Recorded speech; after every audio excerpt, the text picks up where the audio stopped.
ready to learn with us on Bass University Live.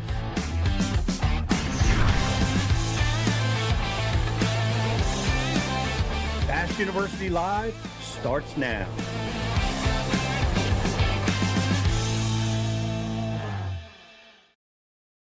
Welcome to Bass University Live. Awful glad to have with us the winning another one, a Toyota Series on the Potomac River. Keith Poche is with us, buddy. How are you doing today? Hey, Pete, I'm great. How are you guys? Man, we're great. We're glad to have you with us again. And, it's awesome talking shallow water with you. And, you just keep stacking them trophies, which is really cool. And you fished on one of our bodies of water on the Potomac, which we love to talk about because we're river rats, we're tidal water guys. So it's going to be fun talking to you about everything that took place down there. Looking forward to that. Guys, it's Bass University. Have you downloaded the new app? Keith, we got Bass U 2.0. We got an amazing app and everybody loves it. This week we're launching Dakota eBear's glide bait strategies. What a great seminar for big fish, especially this time of year. And next week, Poche South is with us, and Poche is young, super stud that really catches them, and he's teaching about the big worm. And it's such a great tool in the summertime, such a great tool on a lot of the reservoirs around the country, from the Tennessee River out to the Texas lakes and everywhere in between. So look for all that stuff coming at Bass University.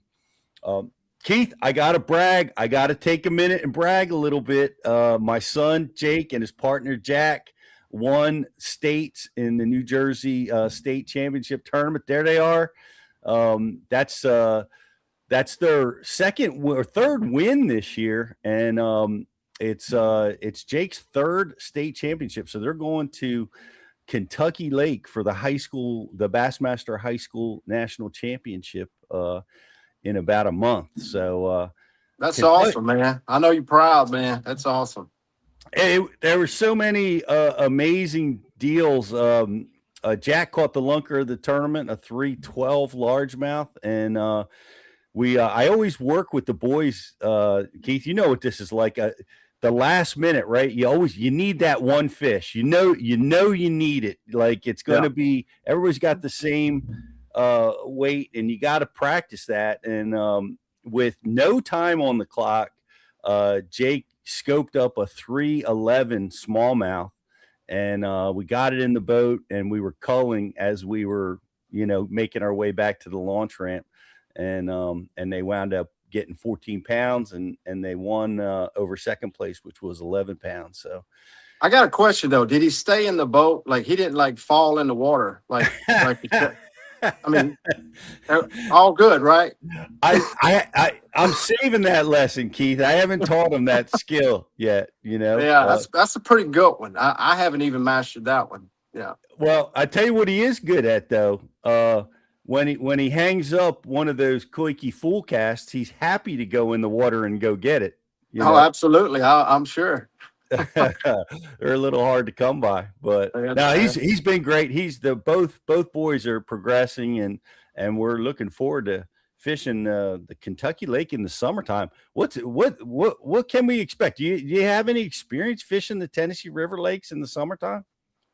Yeah, I do. I mean, Kentucky Lake's a little different beast, though. I mean, it's had some struggles over the years, and I believe the smallmouth have kind of, taken over that place. But we were there last year for the BPT, and I caught some largemouth. The water was up, and some willow trees, and we caught them on a frog, Berkeley Swamp Lord, and flipping the Berkeley pit balls and some of those willow trees. So had a couple of stretches. There wasn't a whole lot, but it was enough to have a decent event. Yeah.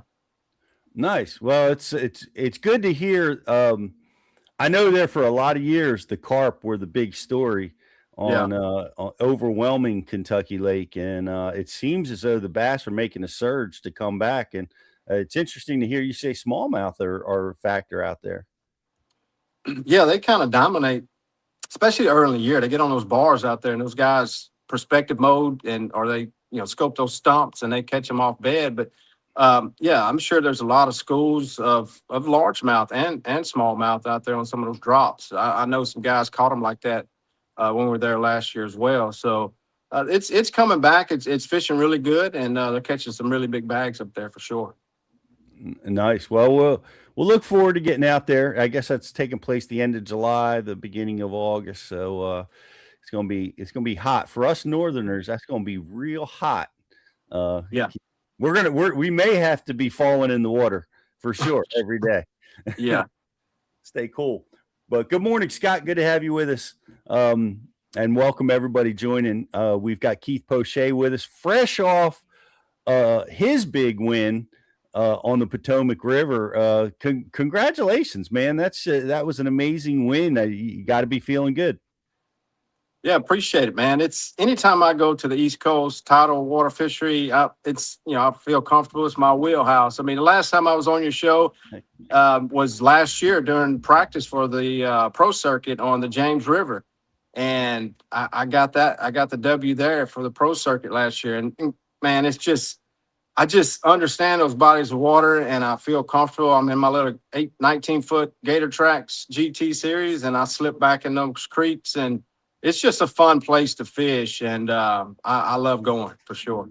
Well, I gotta talk about this because I happened to talk to Brian Schmidt yesterday, who had a strong tournament, and he's Mhm. he's a stud down there on the Potomac. But he, along with a lot of other guys, were saying that the river's off. It was really not fishing very well, except for you, who crushed them.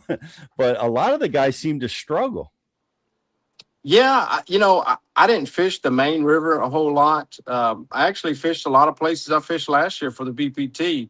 I was in the lead after the first day last year for the BPT way back in the creek, and ended up being one. I won it in a creek, and several other guys caught it as well. And it was fishing really, really good last year. With that said, I don't fish the main river a whole lot. I do sometimes, but that's typically when the grass is up. It's we've got some good areas where it's clean water, some good milfoil, but I just didn't see a whole lot of that. I don't know if that's just the issue right now. That it's just not setting the fish up to be caught. I think they're there. They're just probably roaming around some of these flats, and they're just not in a position for guys to really target them in some of these typical areas where the grass is really has come up good and they're feeding really well. So maybe in the next month or a few weeks, it may get better than what it was this past week. I got you. Well, what we're seeing it a little bit on the upper Chesapeake. Of course, they're all connected to that same system, and we kind of been in a drought scenario where the when that salt water starts Mhm. mixing and coming up, it gets sketchy. Like the fish get weird. Yeah. They get a little bit harder to catch. I thought that might have something to do with it. The other big story, which I hadn't heard anybody talk about, was they had that big discharge, that sewage Mhm. discharge this winter on the Potomac. And I don't know if any of these factors had anything to do with that main river being so tricky, but those are some things that were running through my mind. Well, I would think if they threw a bunch of poop in there, it would kind of help the grass grow, fertilize Right. it a little bit. I don't know unless it has some kind of chemicals in it, but I heard about that as well, and I wasn't real familiar with it. I actually just heard about it when I was at the event, and I was like, "Wow, okay, I had no idea." But yeah, I mean, there you never know about something like that. What they have in that water, what it could do, it could push the fish, different places, and really change. Because you got to think that when that water flows down, it flows down so far, and then it backs back up. So a lot of that Hmm. stuff would settle probably in some of those areas. I think I can't remember what they said, how long it takes the water from DC to get to the actual ocean. And I think it's a while because it goes down and then it backs back up. So a lot of that stuff was just sitting in that river for quite a bit of time. And it could have definitely made an impact on the fishing as well. Well, I'm sure there's a lot of factors involved, but it didn't seem to bother you. You had some steady strings. I'm assuming we briefly talked about it, but you used your backwater strategy to do well in this tournament. I'm assuming. Yeah, absolutely, man. Doing what I do, getting some back in some of those harder reach places. Now, some of these places I fish, you could get a big boat, and but it's just a lot easier because I can go just about any tide. A lot of guys have to depend on the tide being high to get in some of these areas. I'm not limited. I'm able to go at any time I want, and also those fish kind of position certain at a certain place on a lower tide. So they don't really get messed with during that low tide.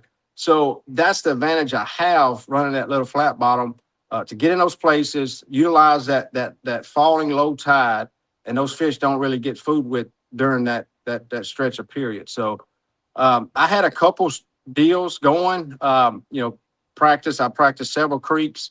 One in particular where I fished last year was probably the best, and I didn't fish it the first 2 days. There were some boats around. I knew some boats would probably go in there. I didn't want people to see me in there, and I just didn't want to get frustrated to have to fish around anybody and show them how I was catching them. So I kind of stayed away from it the first 2 days, and uh, went in there the last day thinking, only 25 boats. I probably would have it to myself.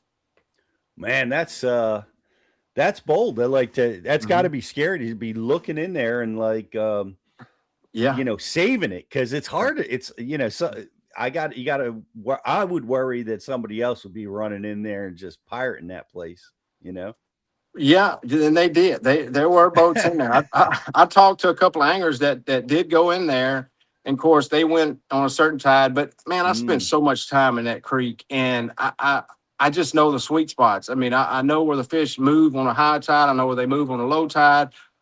Just history helped me in this event.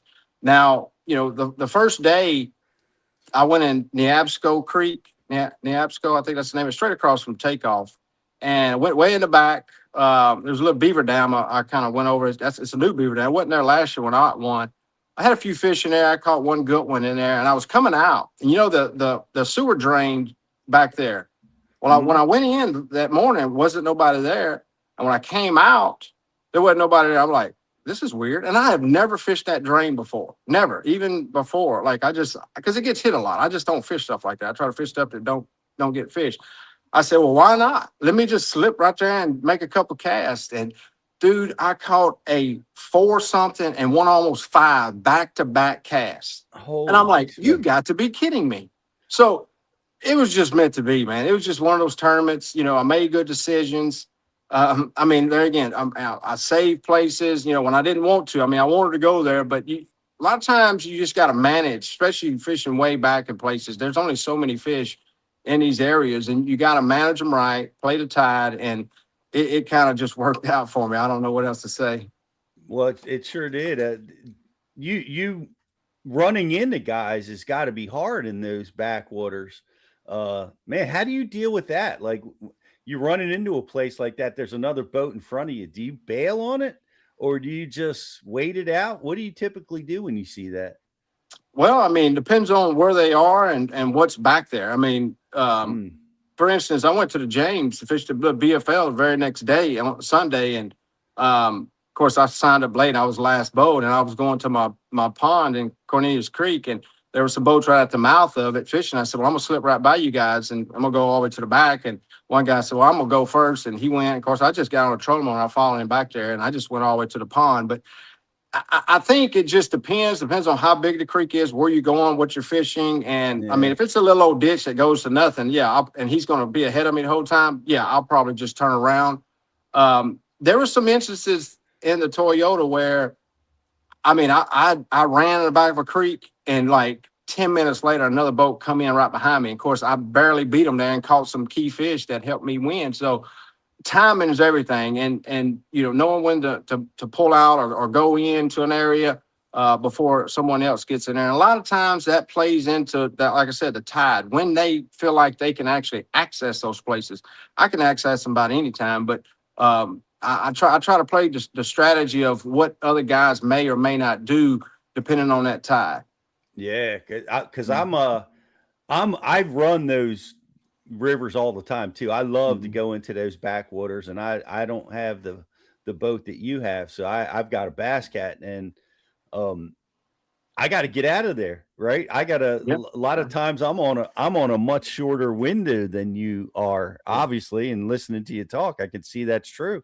And I got to get myself out of there. That's pretty cool. You can just kick back and say, "Well, I know Pete's leaving this creek. He's got to in about Yeah. an hour, and I'm just going to get in there as soon as he's done." Hmm. That's Yeah, nice. that it is nice. I feel a lot more comfortable, knowing that I'll have places to myself eventually. And honestly, a lot of these places the fish won't bite until the tide gets right or gets all the way out, and Mm-hmm. I'll be there by myself. So they can go fish it all they want. They're not going to catch much anyway. I'll just wait them out till they leave, and I'll slip in there and catch them when the tide gets right. With that said, though, the final day. The fish that I caught, I noticed last year during the BPT, and I don't know why, but the big fish bit on a high tide. The only thing I can think of is that the creek is so shallow that they slip off the bank in these little holes, and they dig down in those grass patches. That grass is laid over from the current, and they just don't bite. They just kind of bury themselves in there, and it's almost like fishing, like a needle in a haystack. But when the tide is up, it pulls them out of that stuff. They get on the bank, and there's actual banks. It ain't like flats that go way out. So they kind of limited on where they could go, but it puts them up tight against the bank and some junk mats, overhanging trees, log jams, different things. And that morning, the tide was up. Everything was working perfect. And honestly, I didn't know I was going to catch them on the Berkeley Swamp Lord. I thought I would, typically, pitch the pit boss around and pick them up, pick one up here and there. But man, it had an overcast. It was the spitting rain, and the fish were just active. They were blowing up on bait. And I picked up the Swamp Lord, man. I hadn't even retied it. I mean, I've had it on like all week, and I ain't really caught a whole lot of fish on it because I ain't fished with it much. And man, the first bite was like a 3 3/4, and I just never put it down. And I put on a clinic, and I was done. I had it won probably by 9:15 ish. I Mm-hmm. mean, it was unbelievable. Well, no kidding. That early, those fish Yeah, just came.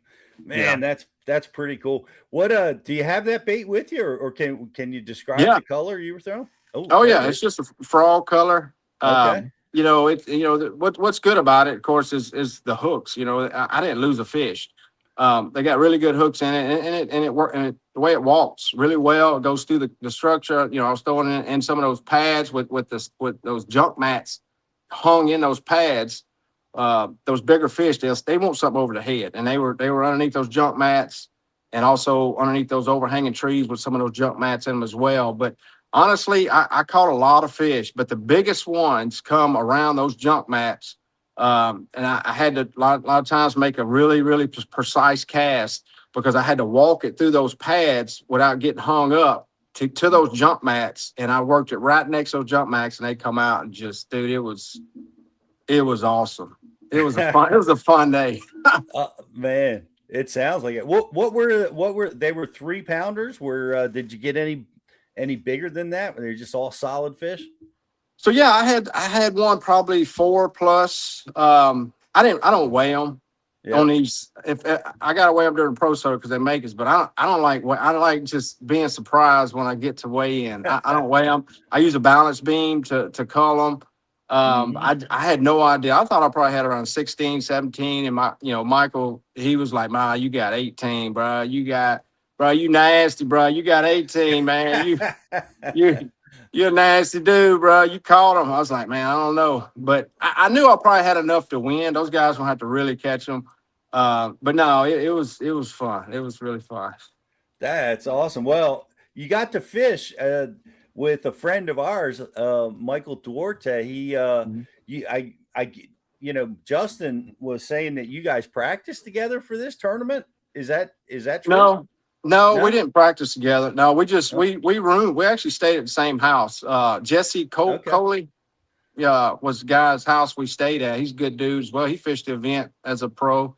Okay. He made the top 25 as well. But no, there's a group of guys that I hung out with. Tom Bateman, a lot of guys. Aaron Dixon.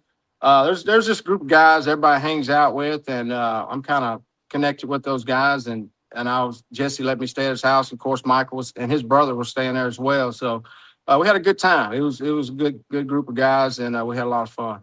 That's great, and it's so weird. It's happened to me a number of times, just like that, where somebody I practice with or somebody I room with, I wind up drawing.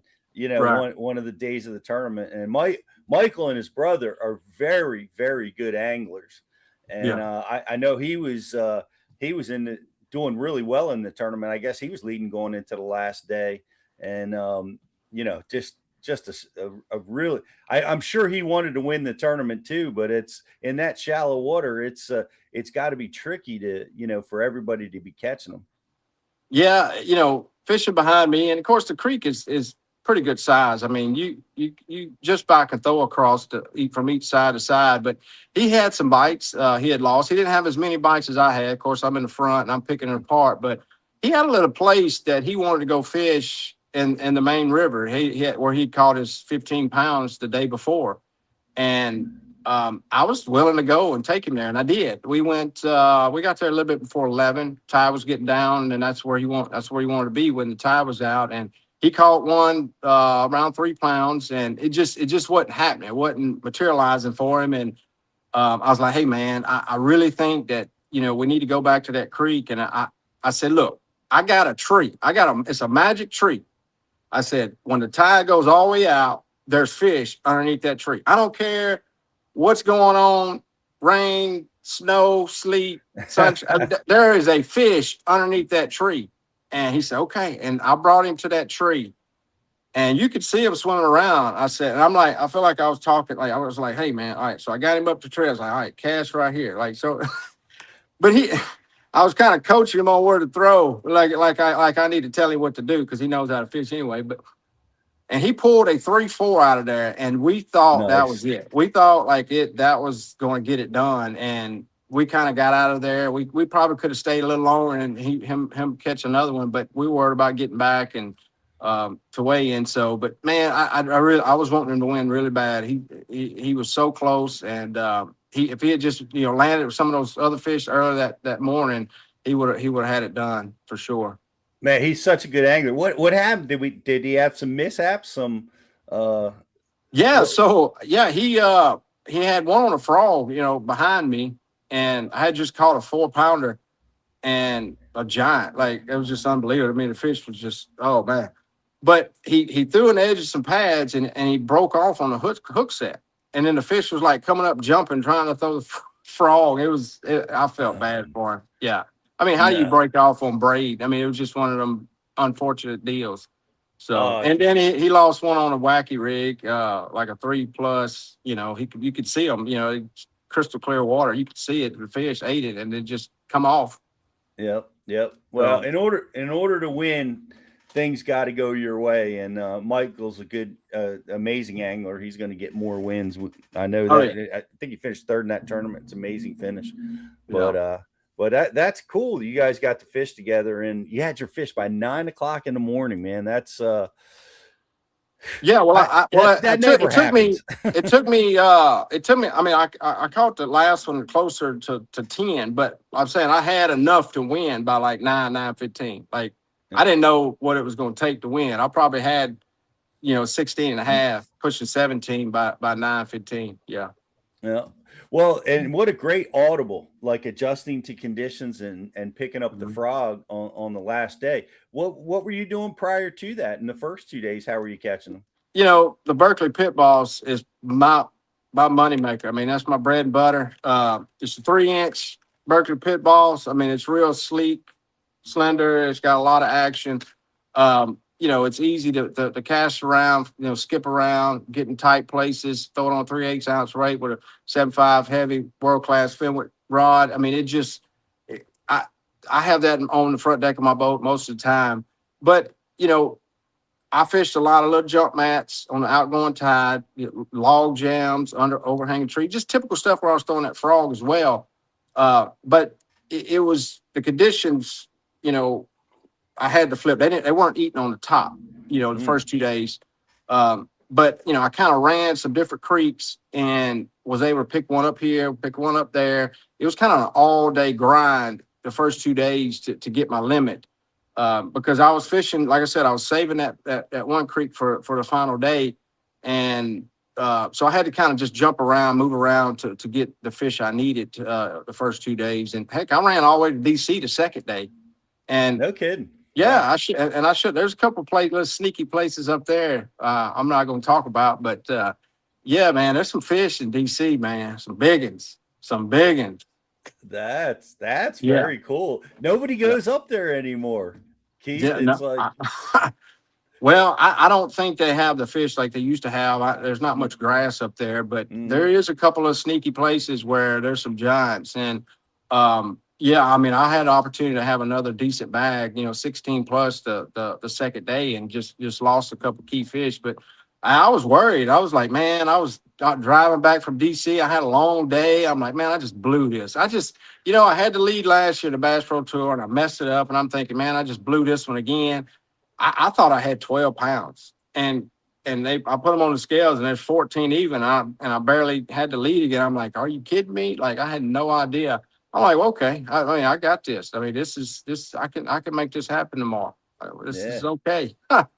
That's really cool. It's really cool to hear you going up to DC. I was wondering about that with the 95 bridge when they had grass growing around that 95 bridge. They had like 3 miles of milfoil grass up there, Yeah. and since that grass went away, it seemed like a lot of the fish have gone away, but not. There's still a few up there, I guess, according to you. Yeah, Still, yeah. There's few. You got to always throw the little. You know what I'm saying? The little. I was waiting for that to No, come no, out, I'm kidding. man. I'm kidding. No, I don't throw that mess. I was flipping mats with it. I was flipping some junk mats with it. On half ounce weight. Why not? Why not? You can catch them any which way with that thing. You're the first tournament win in weeks that doesn't have a koiki involved. Is that true? No koiki in this tournament at all for you? No corky, not a one. Like I said, I caught a few, and I say the Berkeley pit balls is the money bait for me. I caught some on a general wacky rig. I caught a good one on that up in one of those sneaky places, water super clear. And I caught a couple on a Berkeley swim jig. But just scrapping up, just keeper here and there. But the big ones came on the Berkeley pit balls and the Swamp Lord. So that's what got it done for me this past week. Yeah, well, that's you just keep like we talked before. The baits are so consistent. Like the pit boss that you use, it's more about finding fish that aren't getting fished for, and having a bait that is a strong strike to catch ratio for you. Mhm. Seems to be your recipe for success is more about getting out of the way than it is a specialty lure of any kind. Yeah, what I do really ain't all that different than someone fishing offshore. The whole name of the game is to find fish nobody else has found, and whether it's a grass patch or a ledge. I mean, they may know about it, but they may not know how to catch them or whatever. It's all about finding that group of fish that you have to yourself that you can win an event on. I just go about it a different way, and it's been working for me. There was a couple of other aluminum boats in this event. Lucas Black brought his flat bottom tunnel hull. He's kind of new to the game. We've talked about it. He's learning how to do some of that backwater stuff. I've seen him in some of those places. So there's guys doing what I'm doing. But I mean, I just take it to a different level, man. I'm all in on it, and that's kind of what you have to do. And it's almost like live scope.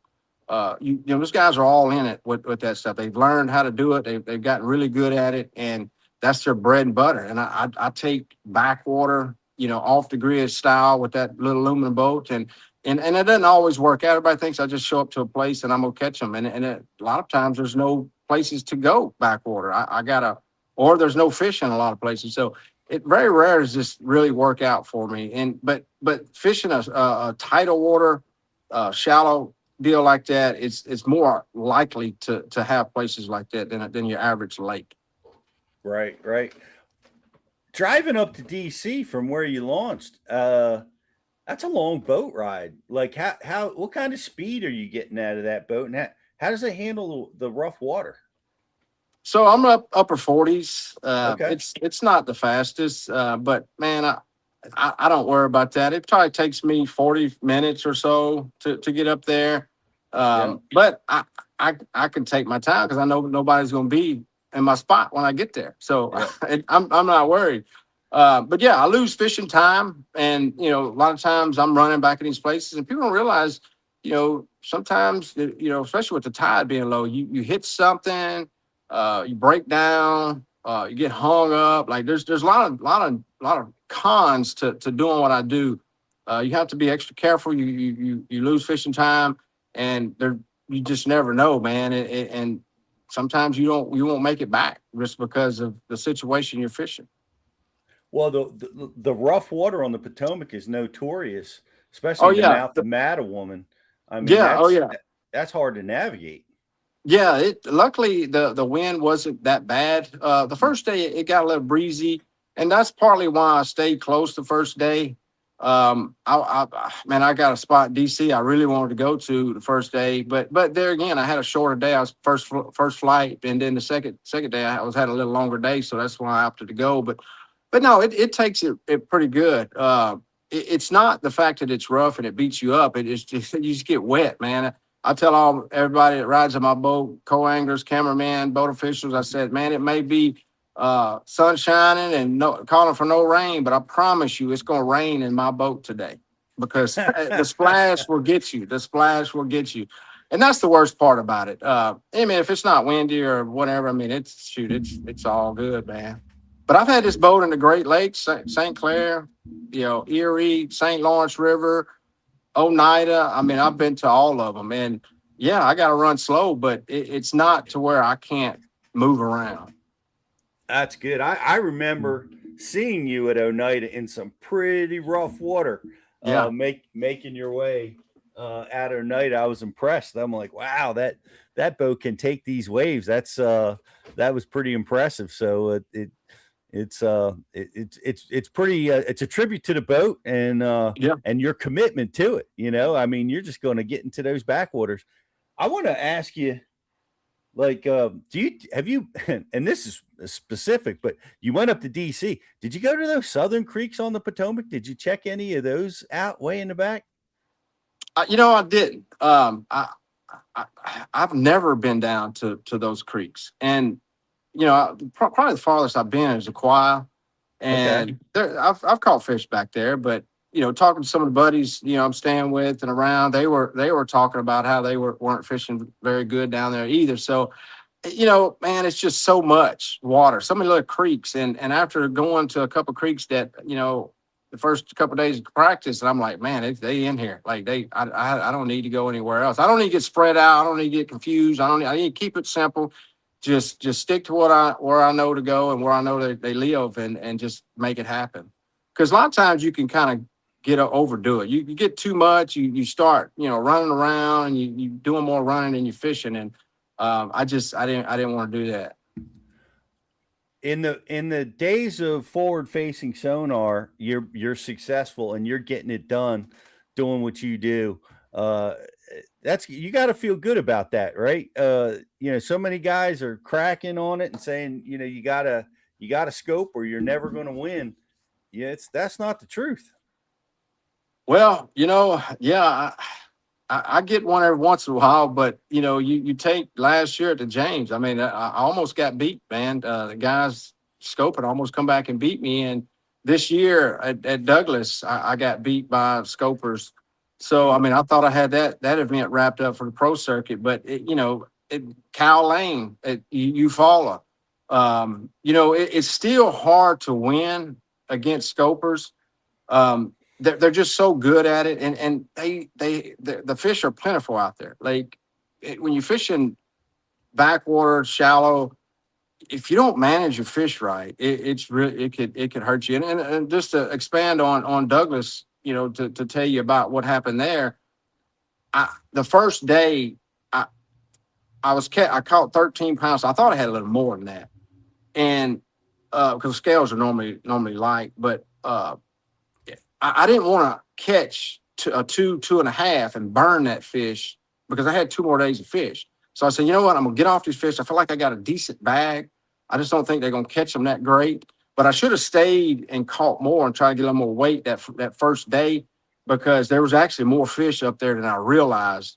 And I just come up a little short. I mean, I did everything I could. I caught 17 the second day, six, almost 17 again the last day. And I just caught them really good that last day. So my first day was just too light to Mm. win that event. So, and that goes back to what I'm saying of managing your fish. You think you got to know what you're up against. You got to know how many fish you got, and you got to play it right, or you're gonna get beat by them.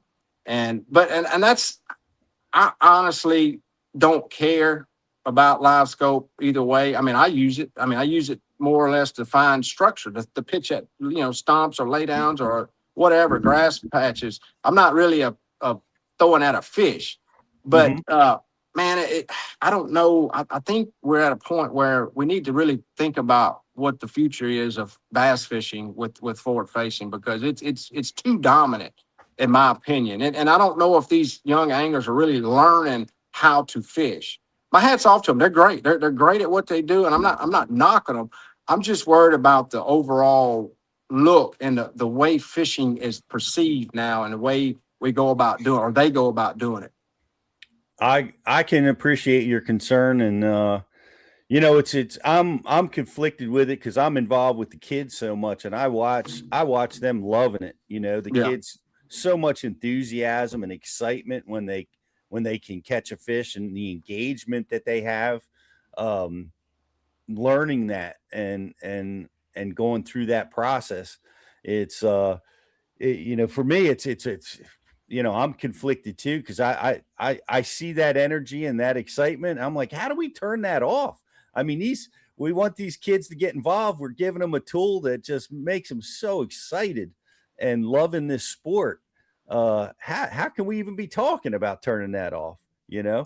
But I think they would get excited when they flip in a laydown with a jig or a Berkeley pit boss, and they catch a 4 or 5 pounder. I think, or they get on a school of fish with a big spoon or a big crankbait, or I think that excitement is still there. I think we forgot about what it was like to fish old school baits and old school ways, the traditional way of bass fishing. Yeah, I know technology's come a long way with mapping and side image and all that stuff, but seeing a fish in real time, that fish has can't defend itself. That fish has no he can't hide. There's no unknown. You're seeing exactly what's underneath the water. And I just think that's a step too far in our sport. Just like other sports, there's regulations on whether, no matter what sport it is, football, baseball, NASCAR, golf. There's always a point where they don't overstep that boundary. And I'm not trying. I don't want to upset anybody, but I just think that boundary has been crossed, because we're actually watching that fish, and that fish is defenseless. Like doesn't have a chance. Like, you can follow that fish as long as you want. And I just think I think it's harassing. I actually think it's harassing the fish in a way. Like, if that fish don't want to bite, you shouldn't keep. I don't know. That's just the way I see it. Well, I can tell you from personal experience that fish has a chance, because I can't catch them suckers, man. I can't either. I can't either. But I don't do it enough. I think if Yeah. I went all in on it, I think I Mm, could. I think you could. I think yeah. everybody could. And that's Mm, my point. I don't think it should be one dimensional. And that's where it's going. It's a one dimensional deal. Not. I don't want to knock it, saying it's bad for the kids, whatever. I think they would still get excited about other techniques. yeah. I just think it's too one dimensional as far as the way you approach bass fishing and the way we go out there and fish. And but there again, I mean, schedule has a lot to do with that. I mean, schedule an event to where forward facing can't dominate, or this that Mhm. everybody's regulating, one tournament on, one tournament on, 3 hours. Even the fact that we are regulated means there's an issue, that it's too controversial. There's too many, opinions about it. There's like a line drawn. Some anglers don't show up when they know forward facing is going to dominate, and the forward facing guys won't show up when they know shallow water events are going to dominate. So I think there's a line drawn, and that's kind of why we're losing some participation as well. Yeah. It I don't is know. very, That's my very. opinion. Yep. Well, I appreciate your opinion. It's a very polarizing topic, no doubt. Every Yeah, time yeah. we get involved with it, and it's interesting.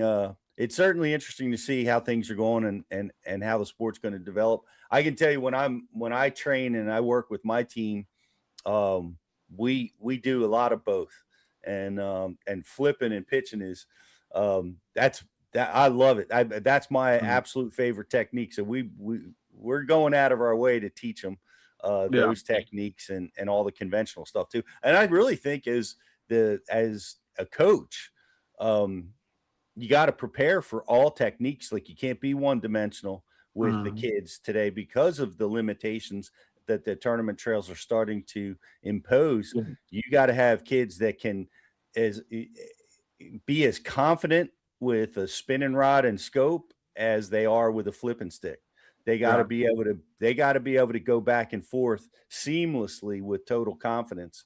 And I think to be successful in the future, Yeah.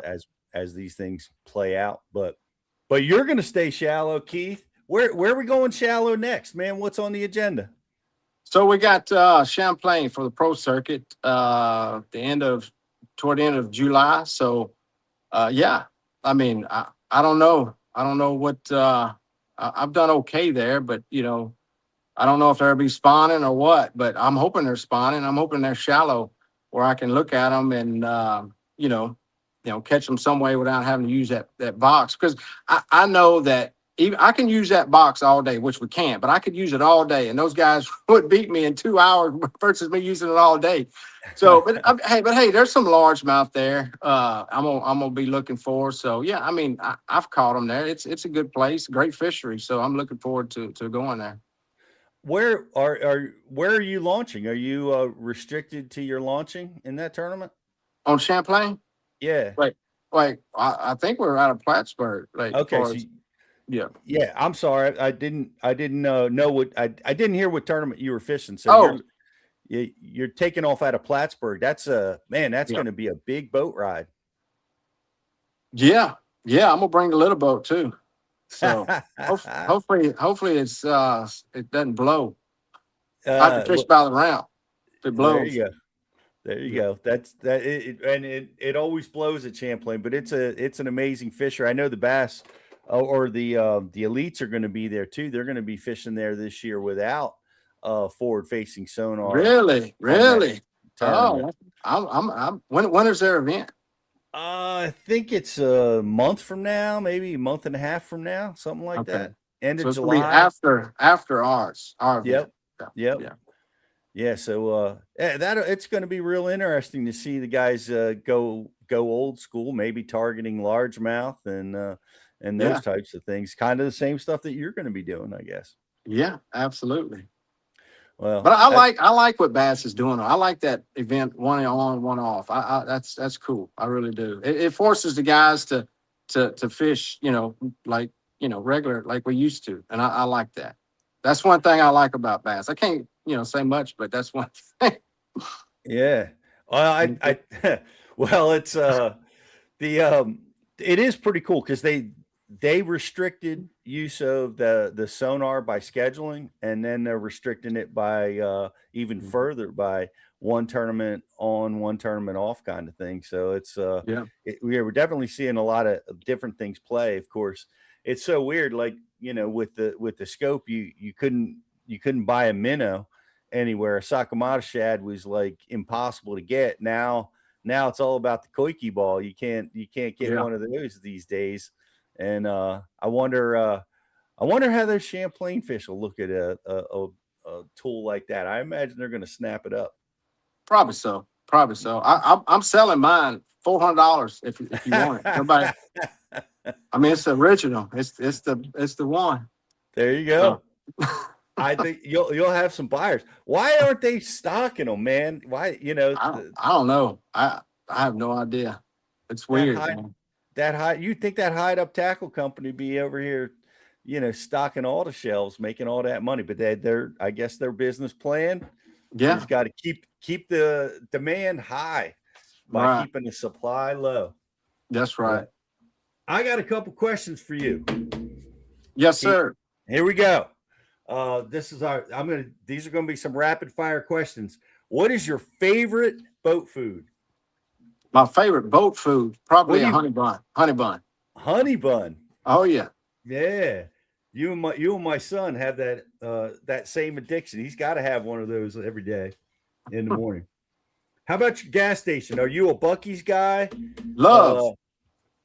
where you stopping? Loves. Loves. Yeah. They got everything.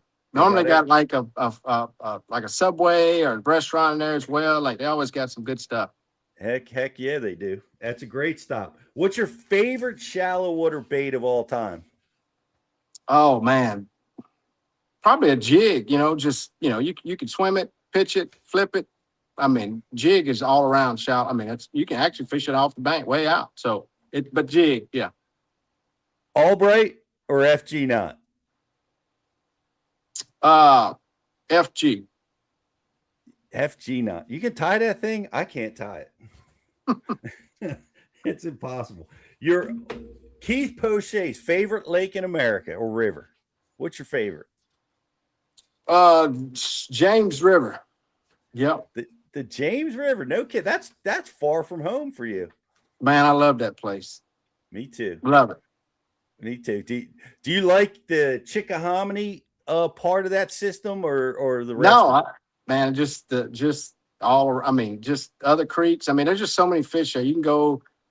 I don't even remember the names of them, but there's good fish in all those creeks. All of them. It's amazing. It's Man. really a good fishery. And the thing and I've never experienced, I don't know if you have, but the pre-spawn down on that lake, that river system, man, 30-pound bags coming in. That's unbelievable. Yeah. It really is. They catch giant bags. It took 26 pounds to win that BFL Sunday. No kidding. Yeah. Yeah, that's solid. Yeah. That's solid summertime fishing down there. That's a little different than the Potomac is right now. Yeah. Well, I think I know this after your final day on the Potomac, but are you early morning or afternoon bite? What's your fave? Well, I mean, I've caught them all. I mean, it just depends on the situation, man. But I mean, I catch them all day. I mean, it doesn't matter to me.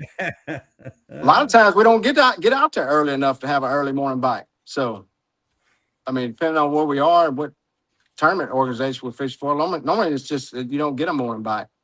Especially with me, if I'm running like an hour or two, I got running 40 miles an hour somewhere. Like it's our sun's out. They didn't stop biting. That's the truth. In your boat, besides fishing tackle, what are you carrying? You got luck charms. What do you got running around in that boat with you?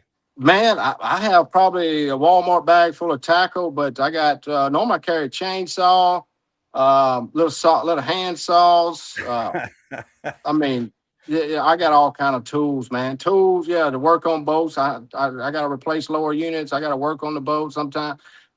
Change out props. I mean, probably tools I got more tools than anybody.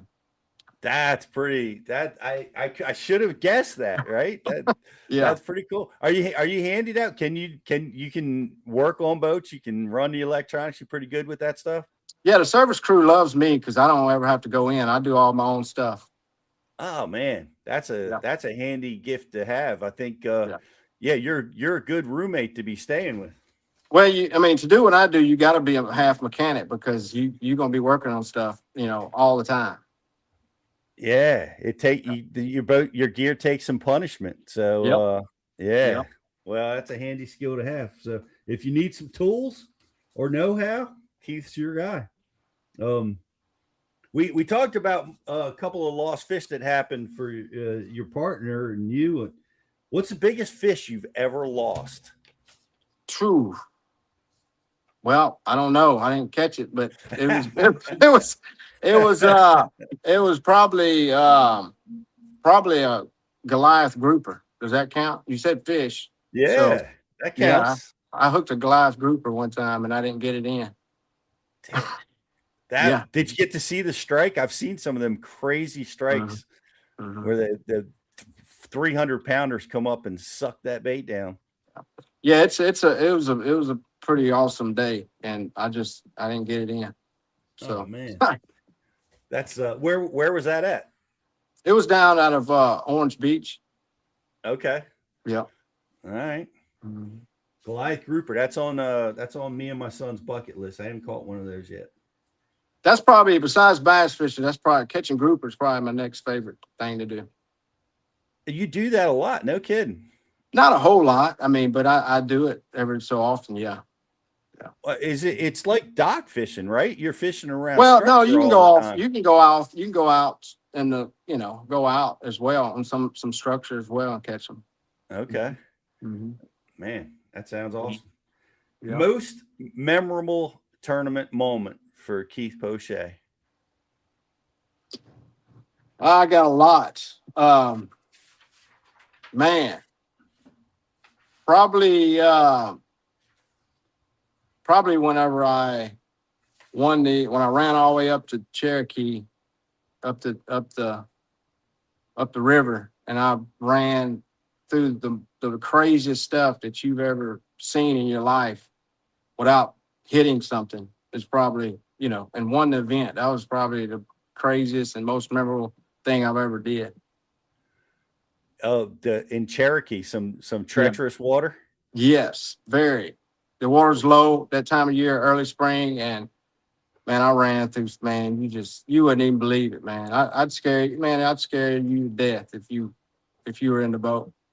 Rocks, wood. What were you running over? Rock, rock, Rock. rock. Oh. Did you hit any? Nope. Just And it clean was through. it was unbelievable. I don't even know how I didn't hit.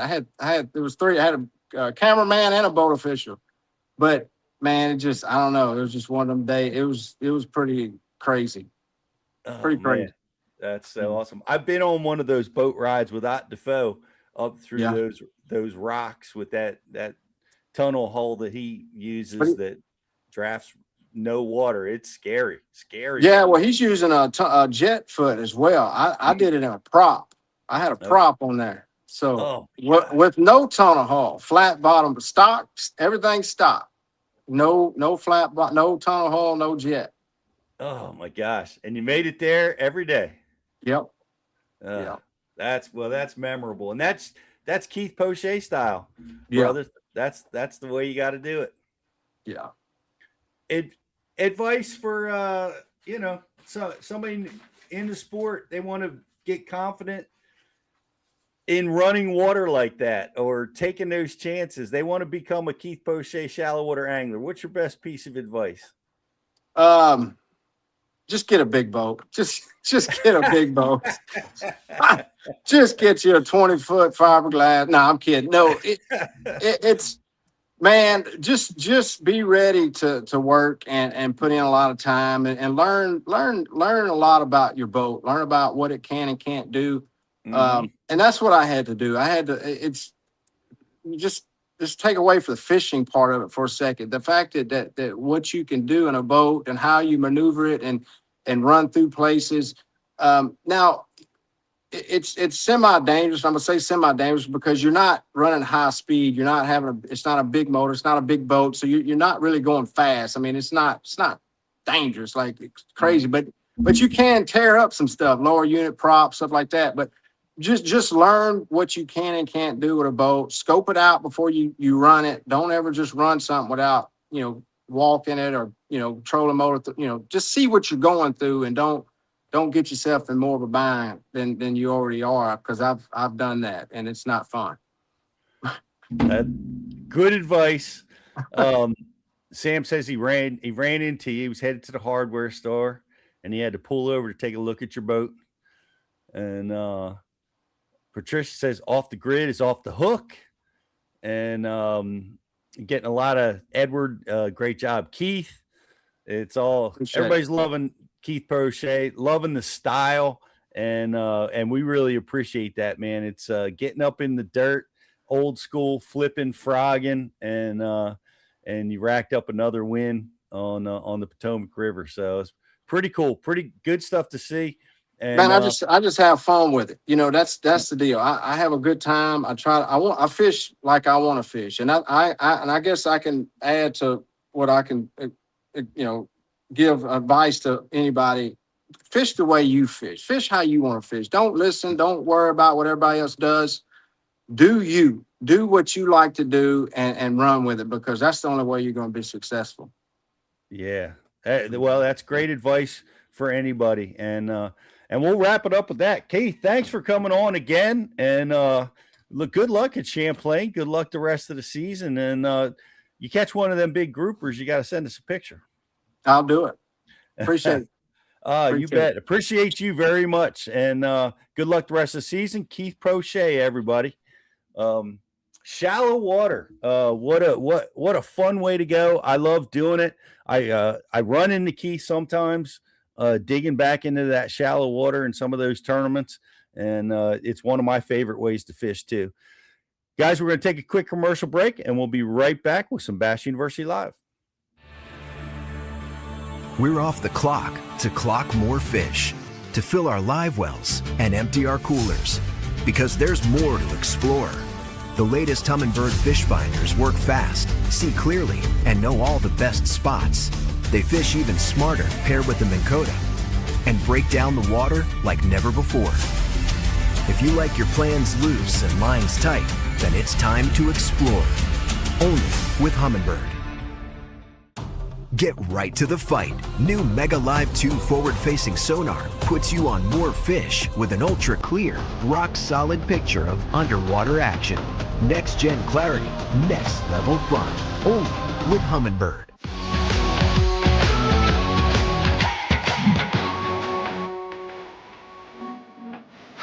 That is the critical thing, because you've got to be comfortable jerking that jerkbait around your body. You're always going to be working with your rod tip down, maybe a little bit to the side. You're going to lose traction on that fish. He's going to flop off because he's got this big heavy weight flopping out of his mouth. And to a bass, that signals in their brain that is an easy meat. They want to feed up, but they don't want to lose that object. That fish was shallow, he was parallel to where I'm standing.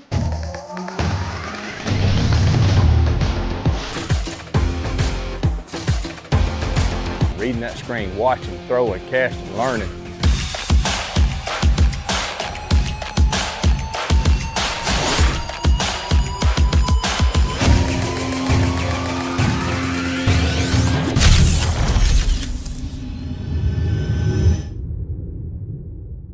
At Whitewater Fishing Gear, we build gear for the days that test your commitment. The ones launching before daylight, staying out when the wind picks up, and fishing through conditions most guys avoid. Engineered for protection, mobility, and all-day comfort. Built to perform when conditions turn rough, so you stay focused on the pursuit no matter how the elements shift. Whitewater Fishing Gear, built to brave the wave. When the sun's up and the bite's on, clarity is everything. That's why serious anglers trust Redfin. Built for the water, designed for performance. Lightweight frames, crystal clear optics, and rugged durability that stands up to long days on the water. Thanks to Zeiss Repel technology, water, oil, and even sunscreen just slides right off the lenses. Your vision stays crystal clear. See more, fish smarter, and protect your eyes with Redfin. Redfin polarized sunglasses. Comfort, clarity, contrast. Mother Nature may be tough. I'm tougher. I'll take you where chaos is the cost of entry and where the fish are worth the fight. Because the bigger the question marks, the better the quest.